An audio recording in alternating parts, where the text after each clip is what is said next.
and welcome to our show. We have a very exciting discussion for you today. I'm Tashama. And I'm Robin. We both are attorneys by day and figuring life out by night.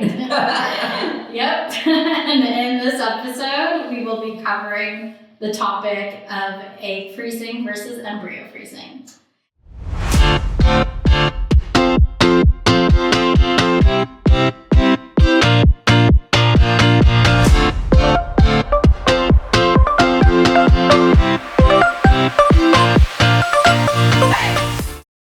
Before we get further into this episode, while both Tashama and I are lawyers, we are not your lawyers. We are not providing legal advice in this episode. We are simply sharing our thoughts and ideas. If you would like or require legal advice or representation, please contact an attorney directly. Also, while we may cover some health and wellness related topics, we are not doctors or psychologists. If you have medical questions, please consult your doctor. In addition, the content in this episode represents our opinions alone and not the opinions of any entity that we are employed by or associated with. Now that we've gotten that out of the way, let's get into this episode. So we both have now successfully undergone what some might consider a very daunting process of freezing our eggs. We both chose to freeze our eggs as opposed to freezing embryos. And so, today we're going to get into some of the differences between making the choice to freeze your eggs versus freezing your embryos, and why one might consider one option over the other option. So I guess let's start with the difference. What is the difference between freezing eggs and freezing embryos? Right. So egg freezing is just freezing your eggs, your unfertilized eggs, versus embryo freezing is freezing fertilized eggs, which are eggs mixed with sperm. And so why would one consider one over the other? What are some of the considerations that one might have? So it's definitely a very personal question. Probably the first consideration is whether you're going through the process with a partner that you're trying to have a baby with, presuming you do, and this is the first step in making a baby together. It's likely that you might choose embryos over eggs. Also there's some issues with success rates. So it's my understanding, and I'm not a medical professional, but there's a slightly higher success rate with actually having a baby with embryos versus eggs. But it's my understanding it's a very small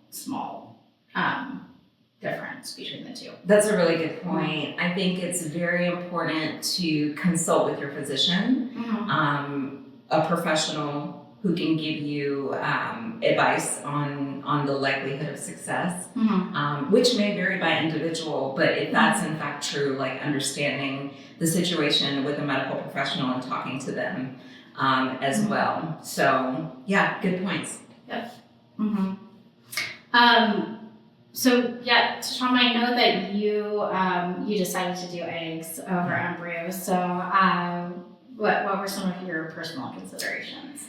Well, for me, it was a pretty clear choice. I was single at the time. I was approaching my 40s. I definitely did not know who my spouse would be at that time and was not married at that time.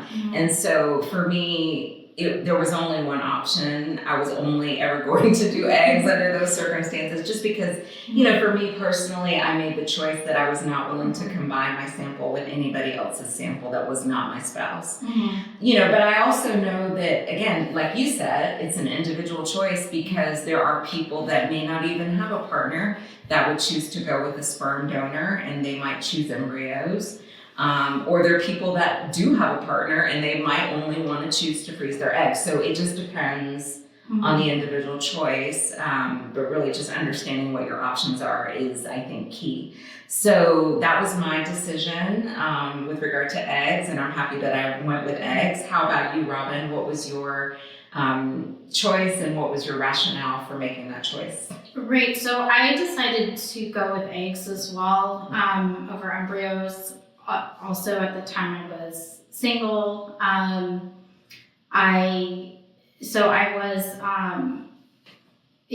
the time I actually did discover that I had an issue, which made it kind of an urgent issue to get my eggs frozen.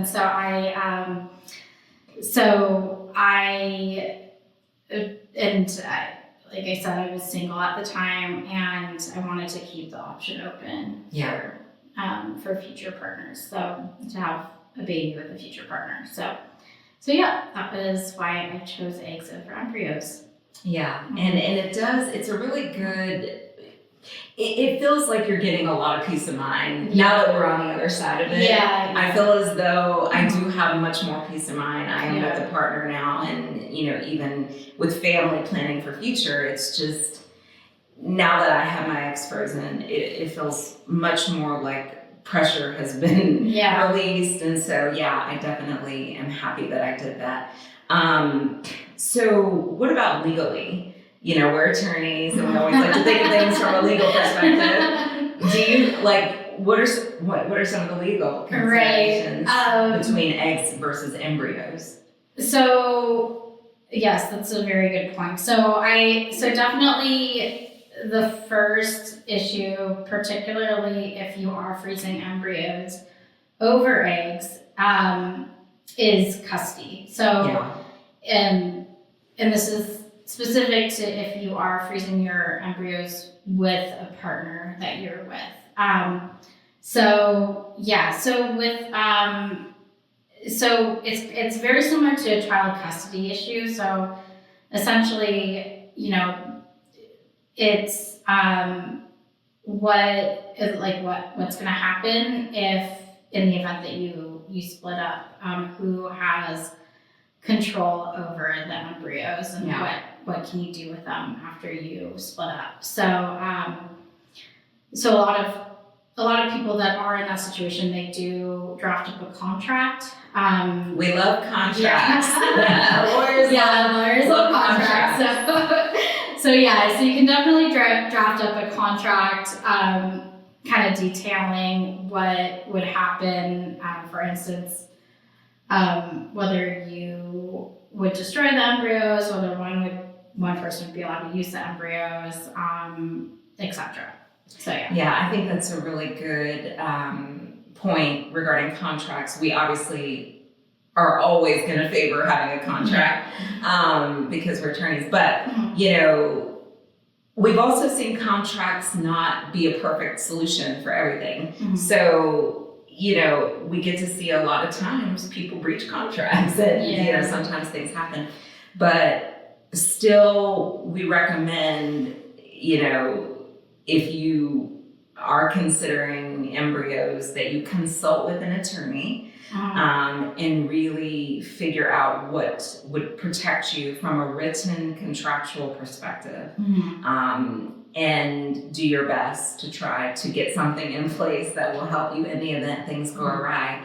The other thing is just really understanding that there are complexities related to particularly embryo freezing, because you're, basically combining that with someone else's sample, and there are different things. So one of the things we'll talk about in a minute is jurisdiction, but things could vary based on where you reside.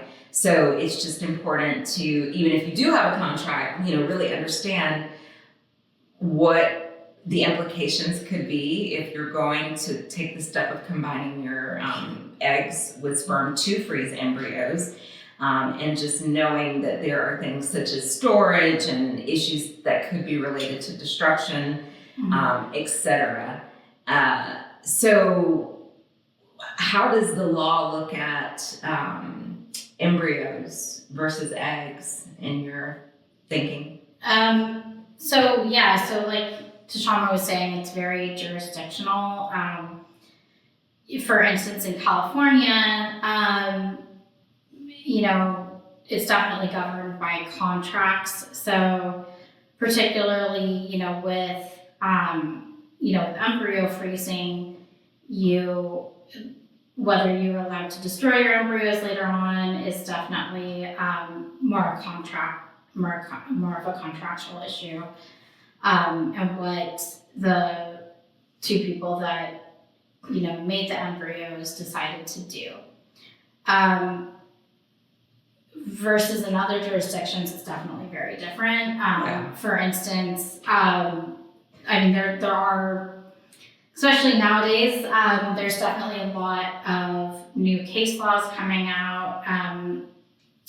For instance, in Alabama, there was a recent Alabama Supreme Court decision that basically, what happened was there was an accident at a fertility clinic, and embryos were destroyed accidentally at this clinic, and the couples whose embryos were destroyed brought a wrongful death suit against the fertility clinic.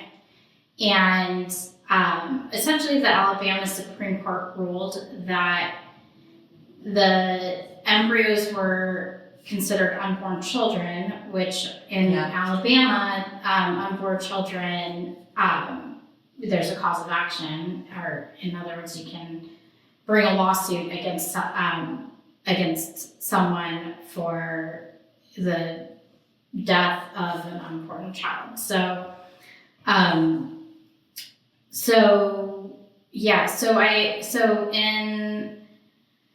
in that particular case, it kind of leads to the question of whether people are actually allowed to destroy their embryos, legally speaking, and that might actually, supersede a contract that you might have had. It definitely varies jurisdiction by jurisdiction. Tashama was saying, definitely check with an attorney, ideally a local attorney, about what potentially your obligations are if you freeze embryos versus freezing eggs. Yeah, because to your point, local law is important. We obviously see this all the time where laws, regulations, policies, different things are very dependent on your location, and they're very dependent on your state, it can be, in some instances, for some things, it can be county. But it can be county, it can be based on the state, it can be based on the country, because different countries also impose different restrictions, and people have different rights and obligations. As we saw with the Supreme Court in Alabama, those folks had different rights based on their state of residency. So particularly if you're going to create embryos, being aware of the local laws, talking with a local attorney, that can advise you, and help you understand what laws there are locally, and what considerations there might be down the line.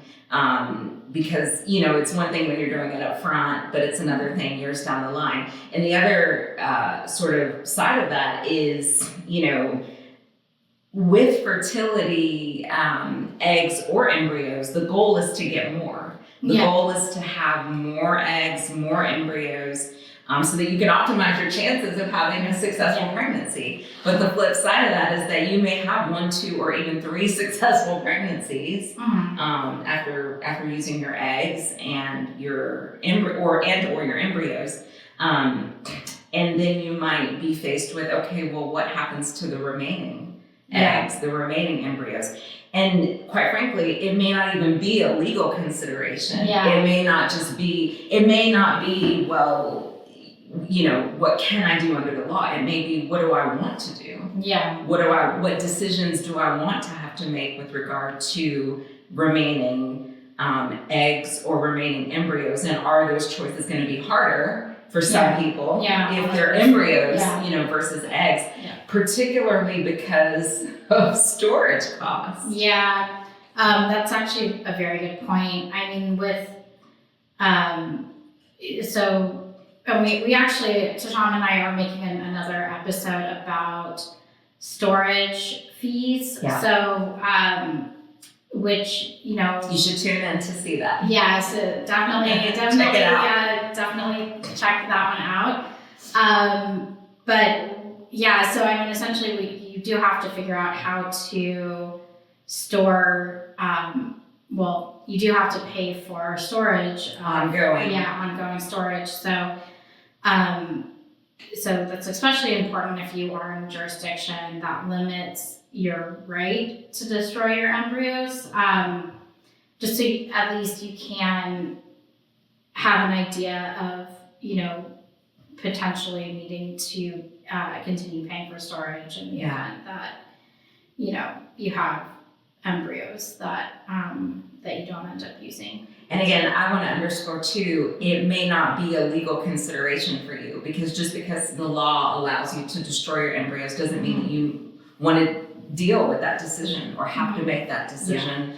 On the one hand, you may be facing ongoing storage cost, you know, and on the other hand, you may just not want to destroy your embryos, even if the law allows you to. Yeah. So again, obviously understanding, I agree with you, Robin, obviously understanding the law and, you know, what rights you have, what obligations you have, but also being aware that, you know, it may be a personal decision that that's not something you want to do at all. So kind of weighing that against the requirement to store potentially remaining embryos and eggs over time, I think is helpful to just keep all of this in mind.